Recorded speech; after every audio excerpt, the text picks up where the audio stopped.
Assalamualaikum warahmatullah. Welcome back to Sada Education. We are here to look at some issues in the Islamic banking business. As the Quran have prescribed al-bay' over riba, and therefore it is critical that we can understand the platform on which riba is practiced, as well as the platform on which al-bay' is to be implemented over riba. So the entity by which interest is operated is the banking company. And therefore, we know very well that bank mobilize deposit and pay interest, and the bank make loans and charges interest, and therefore the payment and receipt of interest is predominates the banking business, and therefore it is critical that we would like to see how al-bay' is to be implemented in the banking system, and what are the pricing model adopted by the debt financing product issued by many Islamic banks today. Of course, we know that pricing of loan is based on interest rate, and depositors were paid a deposit rate, and borrower would charge a loan rate.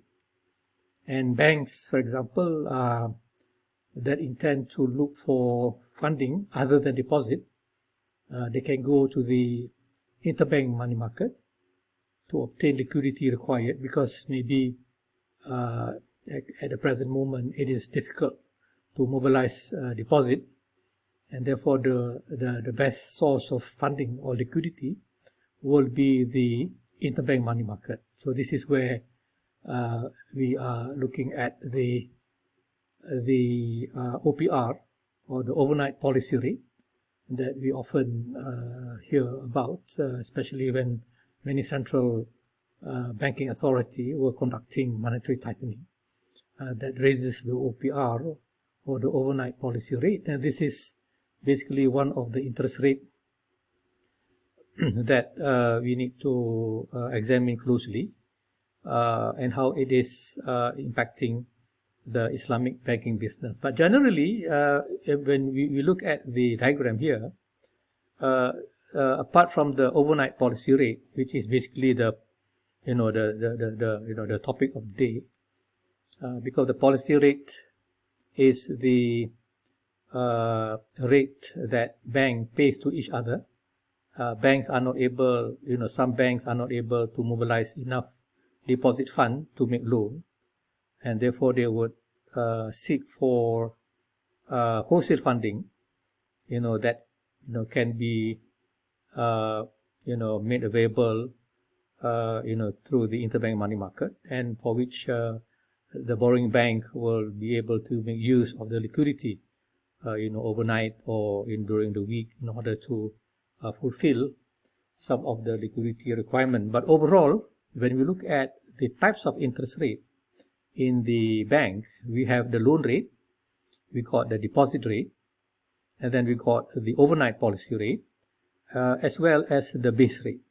So when we go to the loan rate, so this is basically the loan rate that we normally pay the bank, and the loan rate can be finance charge for mortgages, for hire purchase, for personal loan, credit card loan, and so on. And we can see that the component of the loan rate is the sum of the deposit rate plus overhead expenses and the spread. Right? So if you have 10% loan rate per annum, then it is broken down into 3% coming from deposit rate, and 1% from overhead expenses, and 6% covering the spread. The spread is generally the credit risk in loan, and therefore, if you have high credit risk in the loan, then that will raise the loan rate, and lower credit risk mean lower loan rate, and therefore loans multiplied by loan rate will give us the interest revenue. So when banks are aggressive in making a loan by charging higher interest rate, the revenues will be higher, but then it would increase the riskiness of the loan. And when times are not good, especially during economic downturn, then many of the loan may get into trouble. So impairment will increase, and that will result in losses, and the bank may have to write off these losses from their capital holding. Number 2 is the deposit rate. This is the interest rate that bank pays depositor for the loan they take from the depositor, and this deposits are basically loan that bank take from depositors, and therefore there is a cost to that loan, which is the interest expense. So the size of deposit multiplied by the deposit rate will give us the interest expense. So deposit rate is essentially the true time value of money. Of course, the TVM are much more closer. Through TVM would be the yield treasury from the treasury yield, right? The deposit can also be described as through TVM, but either way, we are looking at the compensation for abstinence, and therefore the deposit rate is a rate to compensate the lending party for abstaining from their present consumption. So deposit rate, there's no interest rate paid on current account, but we have interest rate paid on saving as well as FD. And overnight policy rate is, of course, the one that I have mentioned earlier. This is the lending rate among banks. When banks are not able to mobilize enough deposit rate, they will seek for wholesale funding, and the overnight policy rate is much higher than the deposit rate, and that will somehow, to some extent, control the lending behavior of many banks when central bank come in to increase the OPR. So the ability to increase loan will be much restricted due to the higher cost of fund, as OPR will raise from last year to this year, and in Malaysia that reached at 2.75%. Base rate is basically the reference rate for the determination of finance charge, and usually based on the reference rate framework of Bank Negara Malaysia, the base rate is the 3-month FD rate. So banks must use the 3-month FD rate to indicate the base rate.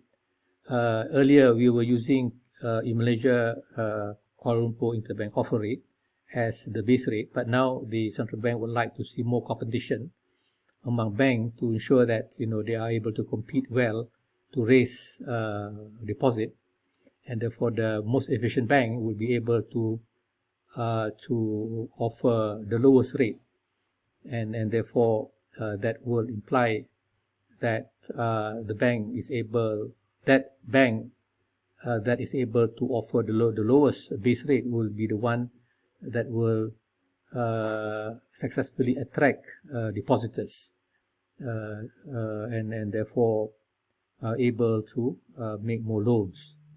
The spread can include many other funding costs, such as SRR, LRR, plus statutory profit margin, and expected loss or credit risk over here. Of course, the spread based on the loan rate is similar to the spread that I was viewing earlier under the loan rate, but eventually the most important component of the spread would be the expected loss or the credit risk.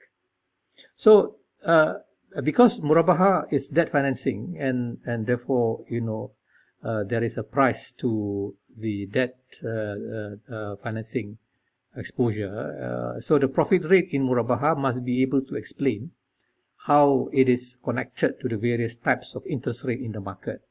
So pricing of Islamic financial instruments should be able to provide us with a clearer view of how loan rate, deposit rate, overnight policy rate, base rate are